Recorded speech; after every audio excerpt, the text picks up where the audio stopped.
Hello and welcome to this video in which you'll get the first look at the new Parkside 12V Performance Multitool. And you'll also see it being tested out against my own personal 20V multi-tool. This is the B2 version made by OM. If you want to see why I haven't switched to the C3 version, have a look at this video. Before we get going, please don't forget to like, subscribe and leave a comment down below if you enjoy the content. First things first in Parkside, why did you not give us this sort of switch arrangement? Why did you have to give us these membrane buttons? I'm pretty certain there isn't a single person on the face of this planet who likes these membrane buttons, Parkside, so why are you so persistent? But anyway, nothing we can do about that now, so let's see some specs. First up, let's see the weight on these, starting with the 12V version. And after I managed to persuade my AliExpress weight scale to work in 3 digits, I can tell you that this thing weighs just above 800 grams as a bare tool, whereas the 20V bare tool is just a bit heavier. This might seem close, however, as soon as you attach the batteries, the 20V version becomes a lot heavier. And now time for a quick noise test. We will start off in speed 1 and go all the way up to speed 6.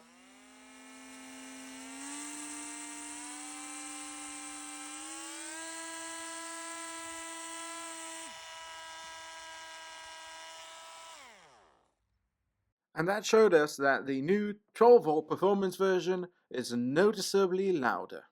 Finally, before we start testing, have a look at the oscillating speed and oscillating angle on both of these and tell me, which one do you think will come out on top? Place your bets in the comments. This is what we're going to use in order to put both of these multi-tools through their paces, my new patent-pending multi-tool testing rig. First up, what I most often use a multi-tool for, some drywall. Starting off with the green one in its max setting. I am aware this is not a difficult task, however, we need to start somewhere, don't we? So let's see what they can do.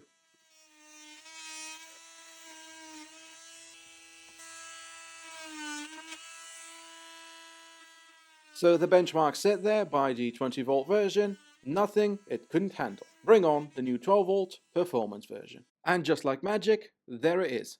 Let's set it to its max setting, which is speed 6, with these stupid membrane buttons.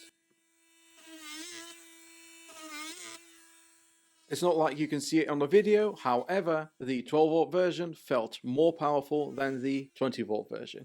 The vibrations were less and it did quick work of the drywall. So far, a win for the 12V. I know drywall isn't difficult by any means, however, I could really feel that the 12V had more power, and because of its smaller size it was easier to maneuver, whereas the 20V was quite cumbersome. Now let's move on and perform a couple of cuts on this PVC pipe. Once again, a clear difference in performance, because by the time the 20V has managed to finish its first cut, the new 12V is on its second. At this point, I thought some of you might say that the difference in performance is down to the blades. So for these cuts, I switched the blades around.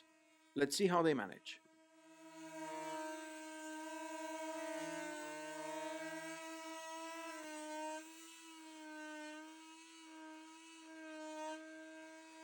So no matter the blade, the 12V performance version is always on top. And that's with the new 2.5 amp performance battery. I'm using the 20V version with a 4 amp. Next on the test bench is the wood cutting test.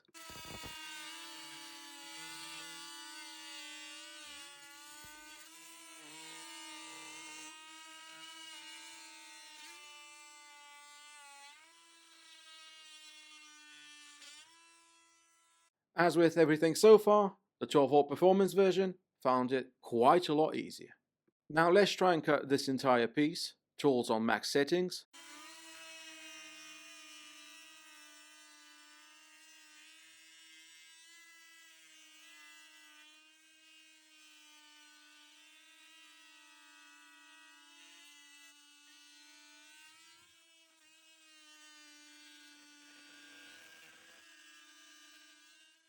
Now just have a look at how bad my cut on the left is, and the 12V performance version still manages to beat the 20V brushed multi-tool.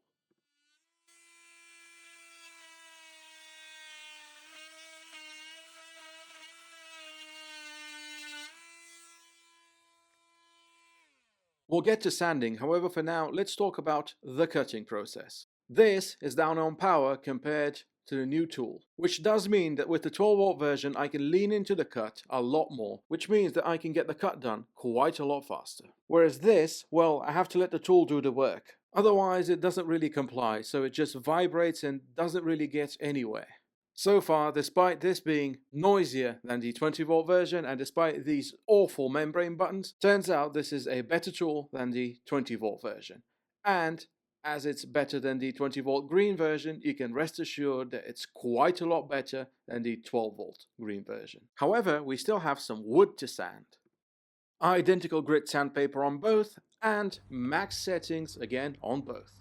Actually, on the sanding front, the results were closer than expected and pretty much equal, I would say. However, because the 12-volt performance version had fewer vibrations, I think it deserves the win.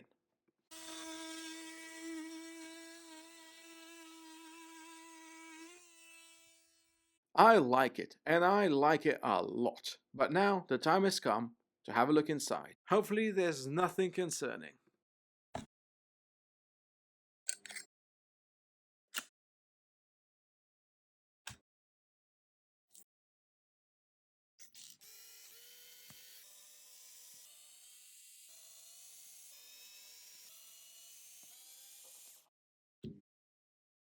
First impressions are of a really solid build. Even the brushless motor is encased in its own metallic shell, so as not to flap about in the plastic casing of the tool.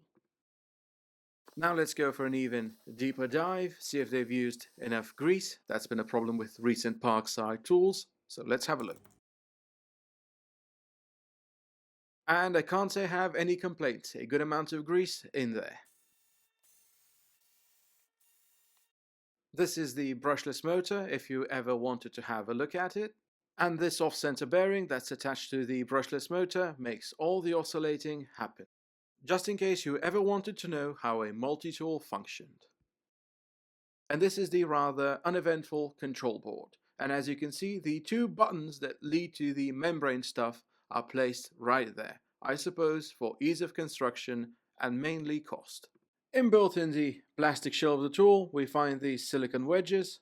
I wonder how long they will last. The difference in performance between this and this is so vast that I can even live with these stupid membrane buttons and the increased noise of the performance version.